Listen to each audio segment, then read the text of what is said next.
Kapan waktu yang tepat untuk melakukan hubungan pasca melahirkan secara sesar? Kamu dilarang untuk naik turun tangga sampai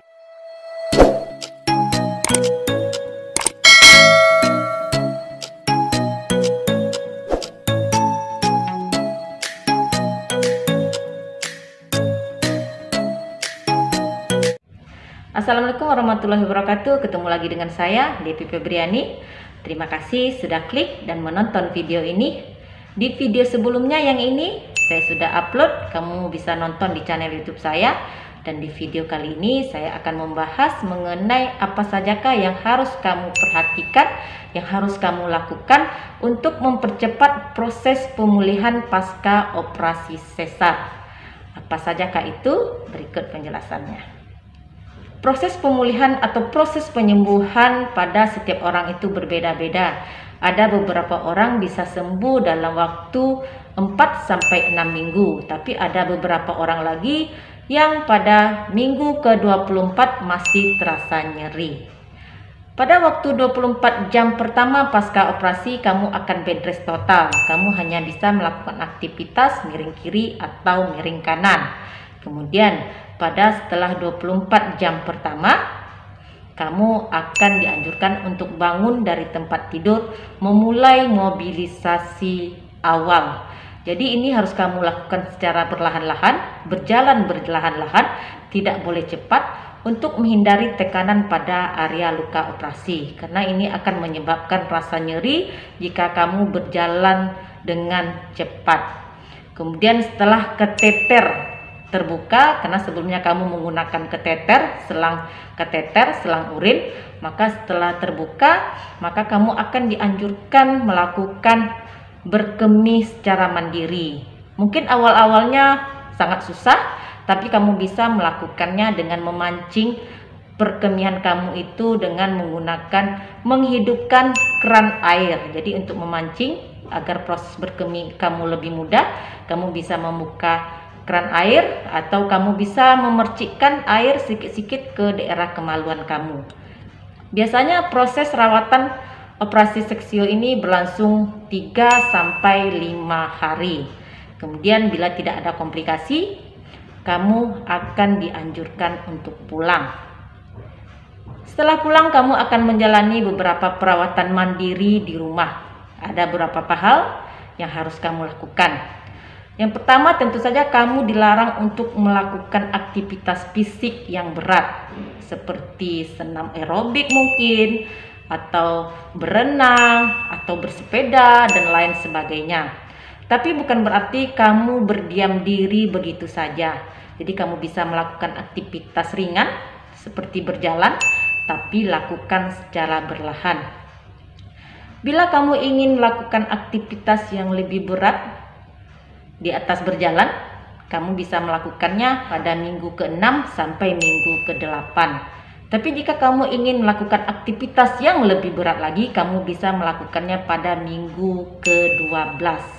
Ini mungkin juga bila kamu tidak merasa nyeri pada area sayatan luka operasi.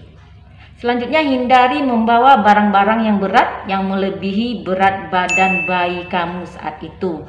Karena tekanan pada perut yang disebabkan oleh beratnya beban yang kamu angkat bisa menyebabkan terjadinya nyeri sakit pada area operasi. Dan ini bisa berisiko terbukanya jahitan dan bisa menyebabkan komplikasi hernia. Kemudian kamu bisa menggunakan bantalan menstruasi. Ini berguna untuk mengobservasi perdarahan pasca operasi sesar. Dan seperti saya katakan di awal tadi, maka kalau dalam beraktivitas itu kamu lakukan dengan berjalan perlahan. Jangan melakukan gerakan yang tiba-tiba atau berjalan secepat-cepatnya. Ini bisa menyebabkan terjadinya nyeri pada luka operasi. Kemudian ini kayaknya sepertinya sepele. Kamu dilarang untuk naik turun tangga sampai 3 bulan pertama. Karena bila kamu naik turun tangga, ini tekanannya nanti bisa berakibat ke area bekas luka operasi. Dan ini akan terasa nyeri dan bisa juga berisiko terbukanya jahitan luka operasi tersebut.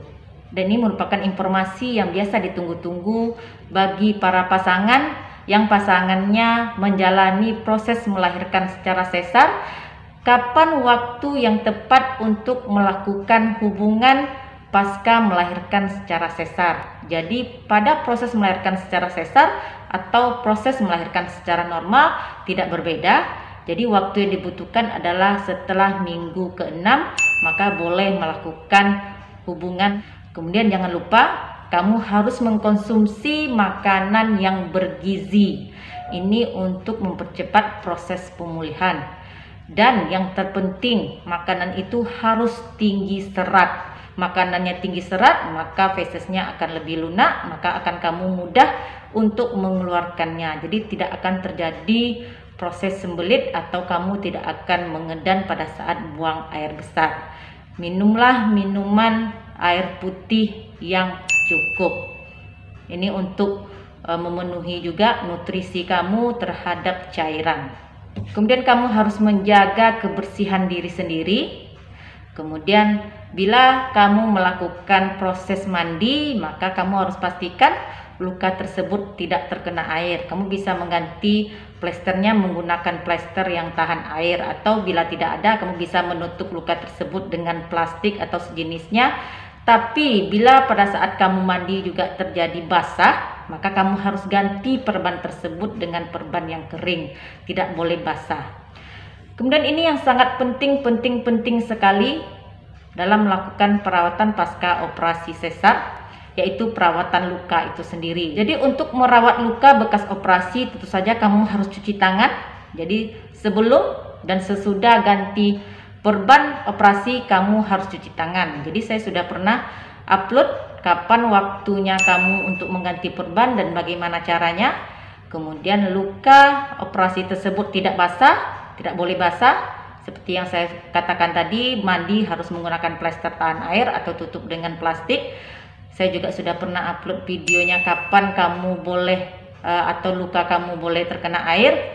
Kemudian pada saat kamu membersihkannya menggunakan cairan NaCl, dan pada saat kamu membersihkan luka tersebut, kamu harus perhatikan apakah luka tersebut ada tanda-tanda infeksi atau ada tanda-tanda jahitannya terbuka. Tanda-tanda infeksi itu bisa saja kemerahan, bengkak, nyeri, panas, demam, dan keluarnya nanah pada area luka atau area insisi luka operasi tersebut.